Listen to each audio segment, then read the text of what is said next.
esta reunião foi longa, mas vai ser muito mais longa, ou seja, a delegação continua lá e eu é que não posso continuar. Começo já por responder à segunda questão. Eu vou reunir, aliás, não vou reunir com a Procuradoria-Geral, vou reunir com o Conselho Superior do Ministério Público. Hoje reuni com o Conselho Superior do Ministério do Conselho Superior de Justiça, ontem com os Tribunais Administrativos, e, portanto, é essa a lógica. Não vou ao Supremo Tribunal de Justiça, portanto, também não vou à Procuradoria-Geral da República, mas vou, naturalmente, reunir com a senhora Presidente do Conselho Superior do Ministério Público. Cada uma destas reuniões demora muito tempo, porque depois de uma exposição inicial há sempre muitas perguntas que se fazem de parte a parte, principalmente do nosso lado. E aqui, por exemplo, há um leque de experiências muito alargado, porque nós normalmente debatemos, relativamente ao problema da justiça, debatemos as grandes questões da justiça, a morosidade, as eventuais revisões constitucionais, mas depois a justiça no seu cotidiano tem muitas entropias, que quem não está dentro do sistema não as conhece. E se quiser fazer um bom documento, um bom diagnóstico e apontar boas soluções, tem naturalmente de estar de posse dessas entropias, desses, muitas vezes, erros de gestão, muitas vezes legislação que não, quer dizer, que foca-se numa coisa, mas não percebe depois os efeitos colaterais que tem. Portanto, se nós queremos fazer uma coisa decente, temos de estar de posse disso. Uma questão de justiça seria também se Cisa Vieira se demitir. Há também outro caso de João Paulo Rebelo, secretário de Estado do Desporto, que, pelos vistos, durante mais de 20 e tal meses, acumulou funções com o cargo que tem, com a gerência numa unipessoal na exploração de mirtilos. Pronto, este caso que agora está a dizer está-me a dar a novidade, não sei, desconheço. Está nos jornais, doutora, bem informado. Não tive oportunidade de ver isso, está-me a dar a novidade, não vou comentar o que não sei. Relativamente à outra situação que sei, já tive oportunidade de dizer ontem, e hoje volto a repetir, o Ministério Público está a analisar as incompatibilidades ou compatibilidades, ou seja o que for. Não é o meu estilo fazer uma política de casos. Sei que isso é um pouco fora do comum, mas sinceramente eu prefiro fazer oposição com base nas ideias próprias, com base nas propostas, com base naquilo que estou a fazer, por exemplo, na Justiça, e menos um pequeno aproveitamento do caso aqui, de um caso acolá. Ainda mas, para mais por exemplo, no Conselho Nacional vai ainda haver para novas mais, questões relacionadas com a conduta, espera aí só. Isto é uma questão de conduta também de ética, não é? Espera aí, vamos lá. Independentemente de o Ministério Público estar a analisar, vamos aguardar o que diz. Pronto. A apreciação que vão fazer. Relativamente à questão do Conselho Nacional, e o que está a falar especificamente é o Regulamento de Disciplina. Nós vamos propor alguns ajustamentos aos regulamentos do partido, que têm a ver com a transparência do funcionamento do partido, que só ficará totalmente concluída com a alteração informática que vamos proceder, e que para procedermos temos de primeiro aprovar os regulamentos, para saber como é que a informática deve estar adaptada àquilo que são as novas regras. Depois está-se a referir em concreto a uma norma que diz que alguém que é condenado por corrupção, com sentença transitada em julgado, será automaticamente expulso, não automaticamente, tem de haver uma apreciação do Conselho de Jurisdição, mas expulso do partido. E também lhe faço notar que o mesmo regulamento, ainda não veio a público essa parte, mas se quiser também lhe posso dizer, que tem uma norma complementar que diz que é expulso, não podendo pedir a readmissão no espaço de X anos. Repare neste pequeno pormenor, que é um pormenor absolutamente fundamental. Nós normalmente dizemos A ou B ou C é expulso de um partido, ponto.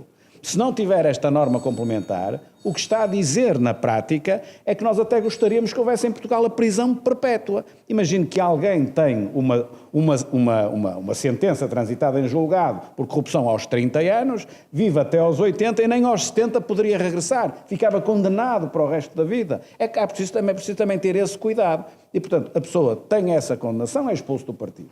E depois o Conselho de Jurisdição, na apreciação que faz, dirá e não vale a pena pedir a readmissão ao partido nos próximos 5, ou nos próximos 10, ou nos próximos 12 anos. Há também depois essa componente, que eu não queria deixar de referir aqui, para não cair em populismos, porque cai no populismo dizer assim, bom, foi condenado em corrupção, Rua, que é um bandido, que é isto, que é aquilo, está bem, mas ninguém é condenado, seja pelo que for, nem por homicídio, que fará por corrupção, a uma prisão perpétua. Isso não há em Portugal. Portanto, é expulso, está fora, mas depois, passados uns anos, pode pedir a readmissão, na altura se apreciará se é justo ou não a sua readmissão. Isto é importante em termos dos direitos das pessoas. Doutor não é? eu queria só voltar um bocadinho atrás em relação ao caso do Ministro Adjunto. Não quis adiantar muito a sua posição, porque é uma questão que ainda está tudo a ser analisado, mas acha que ele se deveria ter demitido o Ministro Adjunto? Isso é uma questão da consciência do Ministro Adjunto, é uma questão do Primeiro-Ministro e dos dois. Repito, não me quero meter nisso, principalmente quando está em apreciação no Ministério Público, um órgão independente. O Ministério Público dirá de sua justiça e nós cá estamos. Nós fizemos uma série de perguntas através do grupo parlamentar, está cumprido o nosso papel. O meu papel agora é continuar a trabalhar, a apresentar propostas concretas e não tentar ganhar as eleições da manhã, apenas porque houve um problema de um caso com o ministro ou coisa outra. Ainda assim, enquanto líder da oposição, Sim. não acha que deveria ter havido aqui uma maior prudência, vai lá, tendo em conta que há este código de conduta do Governo que foi implementado anteriormente, não devia ter havido uma maior prudência por parte do Primeiro-Ministro e por parte dos membros do Governo? Devia haver essa prudência, mas também devia haver prudência no Código de Conduta, porque muitas vezes pretende-se aprovar legislação parecendo que somos muito sérios e os que estavam para trás não eram sérios, e aquilo que se está a conseguir é, na próxima esquina, arranjar um problema quando se é muito minucioso e muito miúdo naquilo que se pretende legislar, só para dar uma boa imagem. Nós temos de ter, nestas questões da transparência política, também muito cuidado quando legislamos, porque às vezes também estamos a ser tão severos que as coisas quase não podem ser cumpridas. E com isto não estou a referir especificamente a este caso em concreto, nem a nenhum caso em concreto. Estou apenas a chamar a atenção, e tenho dito isto muitas vezes, que nós, quando legislamos sobre essa matéria, temos, como sempre, evitar a demagogia, porque caímos na demagogia, caímos no populismo e sofremos as consequências lá à frente. Portanto, é preciso muito cuidado nisso, principalmente agora que no Parlamento, como sabe, já há muitos meses, não, já há mais de um ano, não é? Há mais de um ano, está lá um um pacote da denominada transparência, porque às vezes não é exatamente disso que se quer. O que se quer é dar a ideia que se está a fazer, dar a ideia que se é muito sério, e as coisas não são assim, têm de ser feitas com cabeça, tronco e membros.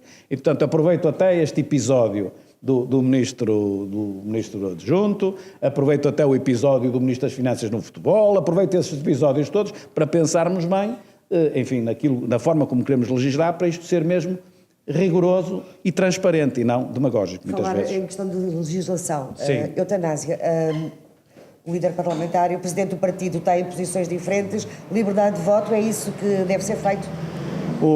Não vejo problema rigorosamente nenhum que o líder parlamentar tenha uma posição de não e que o líder do partido tenha uma posição de sim.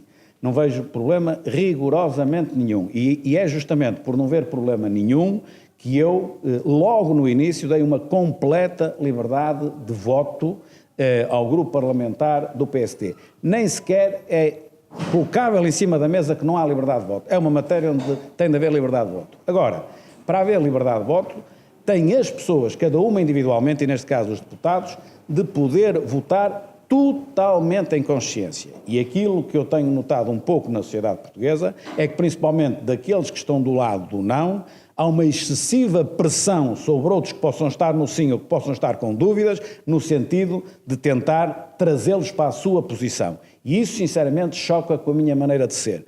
Eu, quando dei liberdade de voto, quase que impus a mim mesmo não dizer nada relativamente às outras pessoas, porque a liberdade de voto é isso mesmo, é em plena consciência, e não vale a pena pressionar-me a mim para ser não quando eu sou sim, e por isso eu entendo que não vale a pena pressionar os de não para eles depois passarem para o sim. E lamento um pouco notar que, relativamente aos movimentos, às pessoas que defendem o não, há um excesso na pressão dos do sim. Não estou, claro que na minha cabeça tenho nomes e tenho conhecimento de algumas coisas que me contaram, mas que não vou publicitar. Vou só fazer outra coisa, que é um apelo para que todos respeitem, e neste caso são os deputados, e também, enfim, também temos assistido a pressões de fora para dentro, a tentar condicionar a Assembleia da República. E na minha forma de ser e de estar na vida, quando dou liberdade, porque acho que é um problema de consciência, os problemas de consciência não se deve pressionar as pessoas nos problemas de consciência.